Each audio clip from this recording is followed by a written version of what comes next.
Her family demanded $30,000 for a wedding after a decade of her saving. Then she chose her home and shut them out for good. The Wilson family's two-story house stood in a quiet residential area on the outskirts of Boston. The house, over 40 years old, had endured many harsh Massachusetts winters. Caroline Wilson sighed as she gazed at the accumulating snow from the window of her small room. Working as a pharmacist at the local general hospital, she had just finished another long day. Her chestnut hair was neatly arranged over her shoulders, but her eyes revealed a mix of fatigue and determination. "Caroline, dinner is ready." Her mother Margaret's voice echoed from downstairs, carrying its usual sharp tone. "Yes, I am coming," Caroline replied. She closed her laptop, mentally preserving the image of the small house that had been on its screen. After 10 years of diligently saving each month, her efforts were finally about to bear fruit. Tomorrow, she was scheduled to meet with a real estate agent to finalize the purchase agreement. Downstairs in the dining room, the rest of the Wilson family was already seated at the table. Her father, George, had set aside his newspaper and was silently looking at the casserole that Margaret had brought in. George had worked at a local insurance company for over 40 years and had finally retired last year. His mild-mannered personality had taught him not to contradict his wife's words during their long marriage. "You are late, Caroline," Margaret said severely. Her life had been shaped by maintaining proper values and order. She was a central figure in the church women's group and active in community volunteer work. Above all, she was a woman who valued keeping up appearances for her family. "I am sorry. I was checking some work documents," Caroline said, as she took her seat. From across the table, her sister Rachel waved lightly. "Hi, sis. You must be tired." Rachel taught English at the local high school. Her soft blonde hair fell to her shoulders, and her blue eyes sparkled brightly. On her left ring finger gleamed an engagement ring given to her by her fiancé Brad Collins 3 months ago. "How are the wedding preparations coming along?" Caroline asked her sister. Rachel's face lit up. "I have a dress fitting next week. You will come with me, won't you?" "Of course," Margaret interrupted while ladling soup. "Rachel's wedding is the fulfillment of our dreams. Everything must be perfect. The church ceremony, reception, flowers, dress." Her eyes gazed into the distance with a dreamy expression. "There has never been such a wonderful event for our family." Caroline silently took a spoonful of soup. The topic of Rachel's wedding had been the center of family conversations for the past few months. Her mother called it our family's moment of glory, and talked about new ideas and plans every day. "Caroline, when are you going to start taking your life seriously?" Margaret's sudden question made Caroline pause with her spoon. "What do you mean?" "I am serious about my life." "You are 34. That is a good age, but you are still single and living in this house. Look at Rachel. She has a wonderful fiancé and solid plans for the future." "Margaret," George quietly tried to intervene, but his wife ignored him. "I just want Caroline to be happy. A woman only knows true happiness when she has a family." Caroline took a deep breath. From childhood, she had tried to meet her family's expectations. She got good grades, went to a good college, and found a stable profession. Yet, in her mother's eyes, she was still the unmarried daughter. Rachel smiled awkwardly. "Sis is a career woman, so she must be busy. But maybe there will be some nice meetings at my wedding." Caroline forced a smile. Tomorrow she would sign the contract to purchase her own house, and that would be the first step toward leaving this oppressive home. But when she thought about telling her family about her decision, she felt anxiety tightening her stomach. Especially when she imagined her mother's reaction, she almost sighed. "Actually, I will be leaving work early tomorrow. I have something to do after work. Working overtime again. You work too much." Margaret shook her head. Caroline continued eating in silence. In this family, she had always been expected to be the good daughter. But after 34 years, she was tired of that role. Tomorrow, her life would change significantly, and she quietly hoped that someday her family would understand. The next day, Caroline concentrated on her work in the hospital's pharmacy department. While checking patient prescriptions, she could not stop thinking about the contract meeting that afternoon. Her colleague Jennifer stood beside her with coffee. "Today is the special day, right?" Caroline smiled. "Yes, it is finally the day I sign the contract." "Congratulations." You have worked so hard for 10 years, Jennifer said, genuinely happy. That house is perfect for you. Thank you, Caroline answered quietly. Honestly, it does not feel real yet. I have always followed my family's expectations, so making a decision just for myself is a little scary. But this is your life. You can make decisions for yourself, not for anyone else. Caroline nodded deeply.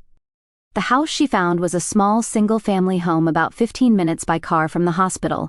It had a spacious yard, an east-facing kitchen where morning sunlight would stream in, and a living room with a bay window where she could create the reading nook she had always dreamed of. Everything was exactly as she had imagined. At 4 o'clock in the afternoon, Caroline arrived at the real estate agent's office. Miss Wilson, we have been expecting you. Jason Martin greeted her. All the paperwork is ready. All you need to do is sign.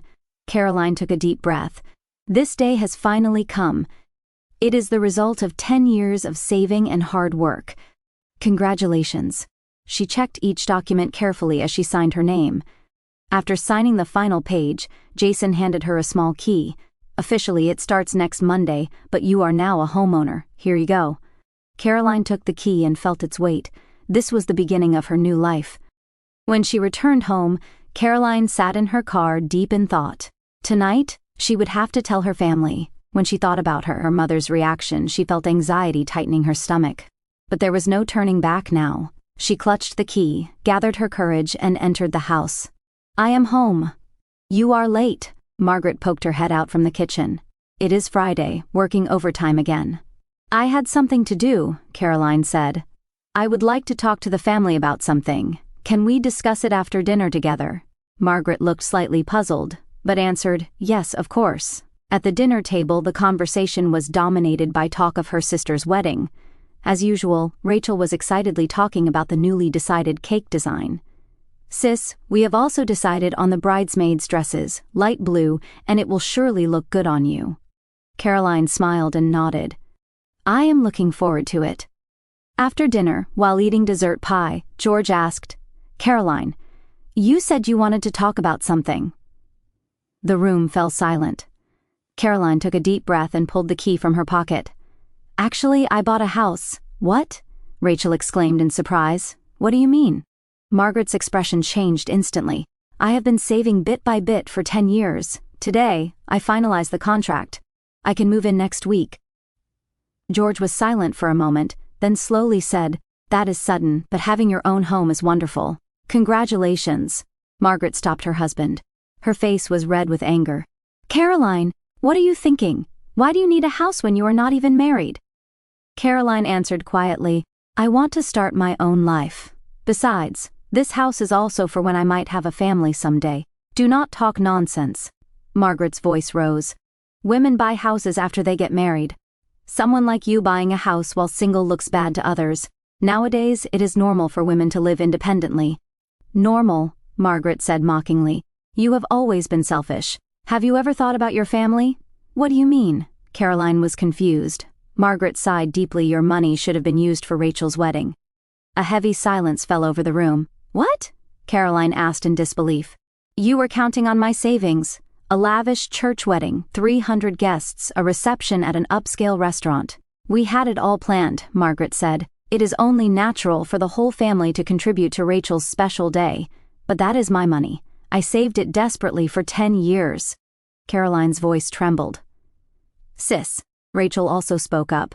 My wedding is a once-in-a-lifetime special day. You only ever think about yourself. Caroline was stunned. Tears welled in her eyes. Are you kidding? I have always sacrificed myself for the family. In college, I chose the path that Mom wanted, and after graduation I started working right away to help with the household. And yet, that is exactly why, Margaret exclaimed. You are the eldest daughter of this family. It is only natural that you wish for your sister's happiness. Caroline slowly stood up. I have the right to walk my own path in life. I will not change this decision. Caroline Wilson, Margaret's voice rang sharply. If you leave this house, consider yourself no longer part of this family. Margaret, that is going too far. George quietly intervened, but his wife ignored him.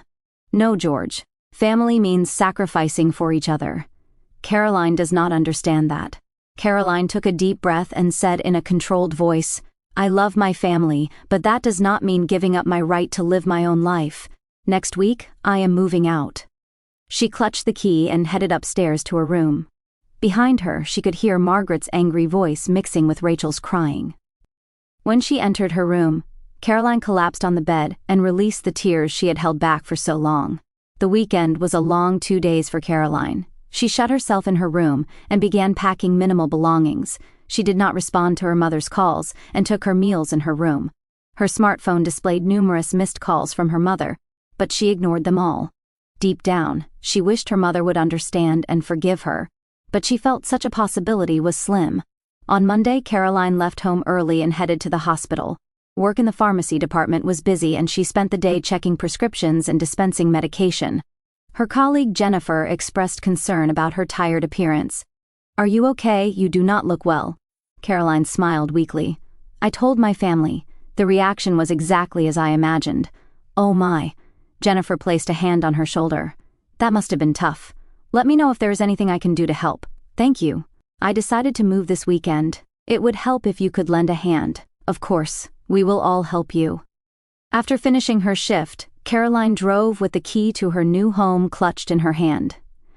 However, her destination was not her new house, but her family home. She needed to collect necessary documents and mementos. She also hoped to repair relations with her family if possible. When she arrived at her family home, not only her mother's car, but also her sister Rachel's car was parked in front. Caroline took a deep breath, gathered her courage, and opened the front door. "I am home." There was no response. However, she heard Margaret's voice from the living room. "We are in here." When Caroline entered the living room, Margaret and Rachel were sitting on the sofa, looking at her with solemn expressions. On the table were wedding planning documents and catalogs. "Sit down," Margaret said. Caroline sat in a chair. "Did something happen?" "Caroline." Margaret began speaking in a quiet but authoritative voice. "We have discussed this as a family. Though we cannot accept your decision, we are willing to forgive you under certain conditions." "Conditions." Rachel took out a paper. "This is the estimate from the wedding planner. The entire wedding will cost nearly $50,000. And Caroline asked cautiously. Margaret spoke up. "We want you to contribute part of the money you used to buy the house to Rachel's wedding, at least $30,000. Caroline was dumbfounded. "Are you joking? I have already paid the down payment and signed the contract. The rest of the money is for moving and starting my new life, but this is Rachel's special day." Margaret's voice gradually rose. "As family, you have a responsibility. Mom, I have been saving bit by bit every month for 10 years. That was not for family but for my own future," Caroline answered quietly but firmly. Tears welled in Rachel's eyes. "Why are you so cold? Are you trying to ruin my special day, Rachel? I wish for your happiness, but I do not think you need an extravagant wedding that costs all my savings. True happiness is not about appearances." "Appearances." Margaret stood up. Her face was red with anger.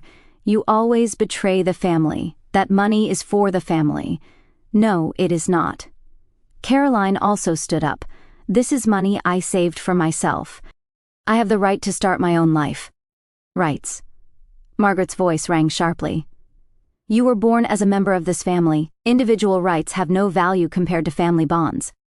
The air in the room felt frozen. Caroline felt anger and sadness swirling in her chest.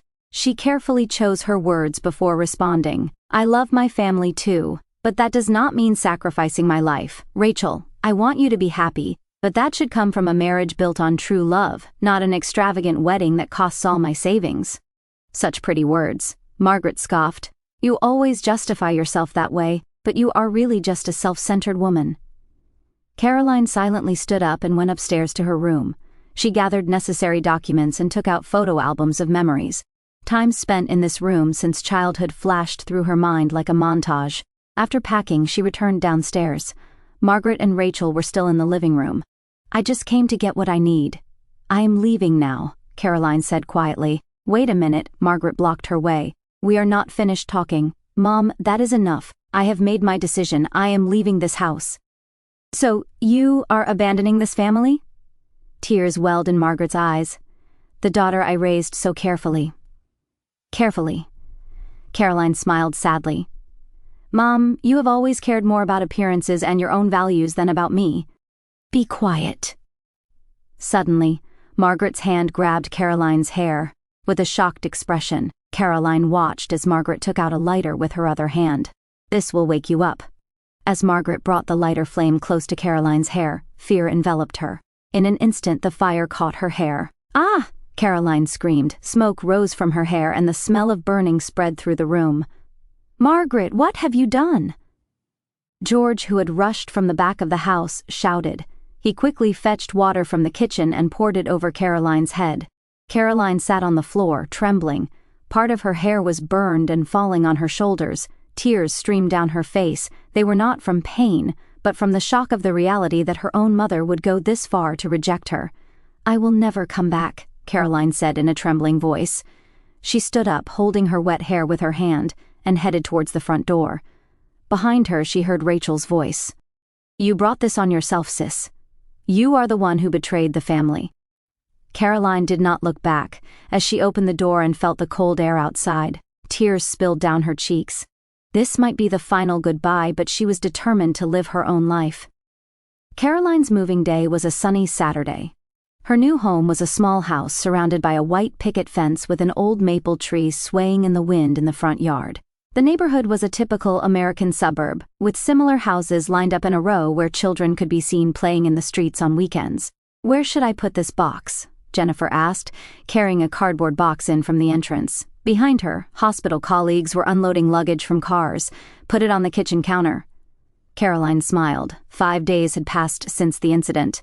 The left side of Caroline's hair was burned short, and she had cut the rest to match, now sporting a short hairstyle. There was a small burn mark at the edge of her forehead, but the emotional wounds were deeper than the physical ones. You are really blessed to have so many friends, said Mike, Jennifer's boyfriend, as he carried in a large sofa. Everyone, thank you so much, Caroline said with heartfelt gratitude. Without her friends' support, she could not have made it through these past few days. By noon, most of the luggage had been moved in, and the kitchen was lined with pizzas and sandwiches brought by friends. They gathered in the living room of the new house, enjoying light snacks, a toast. Jennifer raised her plastic cup to Caroline's new life and her courage. Cheers. Just as everyone clinked cups, the doorbell rang. Caroline stood up, puzzled. Who could that be? I was not expecting anyone else. When she opened the front door, Brad, Rachel's fiancé, was standing there. The slender man wore a serious expression, unlike his usual gentle demeanor. Brad, what is wrong? Caroline asked in surprise. I need to talk to you. Can you spare some time? Brad's voice was quiet, but determination shone in his eyes. Caroline signaled to her friends, saying, I will be right back, and went out to the porch with Brad. They sat on a wooden bench. Caroline, I wanted to hear directly from you. Brad looked straight into her eyes. Rachel told me that you selfishly used the family's wedding fund to buy a house. Caroline slowly inhaled. Is that what she has been saying? Yes. And Brad hesitated slightly as if choosing his words about cutting your hair. She said, you cut it on a whim. But something felt off about what Margaret was saying. Caroline silently brushed back her bangs, revealing the burn mark on her forehead. Then she quietly began telling the truth about the money she had been saving for herself for 10 years, the family's reaction when she told them, and even the terrifying moment when her mother set fire to her hair with a lighter. When she finished speaking, Brad's face had turned pale. I cannot believe it. Margaret did such a thing. I could not believe it either, Caroline said quietly, but this is the truth. Actually, Brad lowered his voice. Rachel and I have been arguing recently. She suddenly started wanting a lavish wedding, making plans that far exceeded our budget. I wanted a simple, meaningful ceremony. And so, your savings were the source of those funds, Brad said bitterly. Rachel has been saying lately, do not worry, my sister will pay for it. Caroline nodded quietly. That is what Mom was saying. Brad stood up, took a few steps, then turned back. There is one more thing I want to tell you. Actually, Brad's expression softened. I knew what you were doing. What? The environmentally friendly furniture design company you run under the name Innovative Living. The office furniture at my company is your design. Caroline opened her mouth in surprise. Alongside her hospital job, she had started an online sustainable furniture design business. Though small, it was growing steadily and had become well regarded among young business owners in the area. However, she had not told her family about it. "How did you know?" "I work in architecture. Your name has been mentioned in the industry." Brad smiled. "Plus, your letters arrived at Rachel's house. It was a new catalog, but she did not even look at it." Caroline nodded with mixed feelings. "I have not told my family. I did not think they would understand." "That is a shame," Brad said. "Seriously, you have talent. And now there is one more thing you should know." "What?" "You are planning to do something even more wonderful." Brad took an envelope from his pocket. "This is the money you had set aside for your family home repairs and a plan for a surprise gift for Rachel's and my honeymoon. I found it in Rachel's desk drawer." Caroline stared at the envelope. It was documents she had left at home a few months ago. While planning to buy her own house, she had also made plans for her family. Why? Rachel found it but apparently did not read it. Brad shrugged. She has only been thinking about herself lately. They sat in silence. The spring breeze passed between them. "Caroline," Brad said as if having made up his mind, "I am going to break off my engagement with Rachel." "What?" "Now that I know the true nature of her and her family, it would be wrong to continue with the marriage. I do not want to be involved with such a family." Caroline was perplexed but saw the conviction in his eyes. "Really? Do not you love her? I thought I did." "But this is not about love," Brad answered quietly. "Caroline, I cannot pretend I did not see how you were treated. And seeing that Rachel silently approved of it and even lied about it shows me what she truly values." Tears welled in Caroline's eyes. "I am sorry because of me." "No," Brad took her hand. "This is not your fault. I'm glad I learned the truth." Before the wedding, he stood up and knelt before Caroline. "Please forgive me. I should have realized sooner." "It is okay, Brad." Caroline smiled slightly. "You are a good person." Rachel was lucky, but she did not realize it. Brad stood up and started to descend the porch stairs, but turned back and said, "I am going to talk to Rachel tonight. After that, whatever happens." "I understand," Caroline nodded. "Take care." After Brad left, Caroline sat on the porch for a while. In her heart, complex emotions were swirling, but strangely, she also felt refreshed. The summer sun brightly illuminated Caroline's garden. In the backyard of her new home, friends had gathered for a grand barbecue party. 3 months after moving in, the house had completely transformed into a warm space reflecting Caroline's personality. "Caroline, did you design this furniture yourself too?" her colleague Mark asked, stroking the wooden table in the living room. "Yes, using sustainable wood." Caroline smiled in response. Her company, Innovative Living, had gained a reputation locally and was being noticed as a pioneer in environmentally conscious furniture design. During the party, her smartphone rang. The display showed Dad. Caroline hesitated slightly but pressed the call button. "Hello, Dad." "Caroline." George's voice sounded tired but somehow liberated. "Can we talk for a bit?" "Of course." She moved to a quiet place. "Yesterday I met with a lawyer. I have started divorce proceedings with your mother." Caroline was surprised, but somehow felt she had anticipated this. "Dad, no, this is my decision," George said calmly.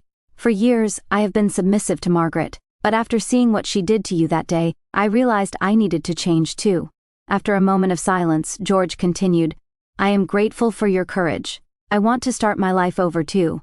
"Dad, I support you," Caroline said, controlling her emotions, and George's voice trembled slightly. "Do you know about Rachel? I heard a little from Brad." After the day Brad broke off the engagement, Margaret's plans for a lavish wedding were ruined. In the community, rumors of the incident where Margaret set fire to Caroline's hair spread, and Margaret began to receive cold looks, even at the church women's group. Rachel also became socially isolated, with colleagues at school keeping their distance. Rachel is emotionally devastated. Mom keeps blaming her, asking, "Why could not you keep Brad?" George said sadly. Caroline remained silent, harboring complex feelings. She did not hate her family, but she knew it was time to prioritize her own happiness. "Caroline," George's voice softened, "I would be happy if we could meet again someday." "Of course, Dad, you are always welcome." After hanging up, Caroline returned to the garden. Her colleagues, friends, and neighbors were people who recognized her true worth and supported her. For the first time, she realized that family does not necessarily mean only blood relatives. As twilight approached, Caroline stood on the porch of her house, savoring this peaceful moment. Her new hairstyle made her look younger and more vibrant than before. Even the scar on her forehead now seemed like a badge of honor, a testament to the hardships she had overcome. This house was more than just a building. It was a symbol of her independence and growth. And most importantly, this place had become a true home for her, a place where she could feel safe and be herself. She had no regrets about her decision. "Caroline, we are cutting the cake," Jennifer's voice called out. Caroline turned with a smile. "Coming." She took a deep breath and walked toward the new life she had created for herself.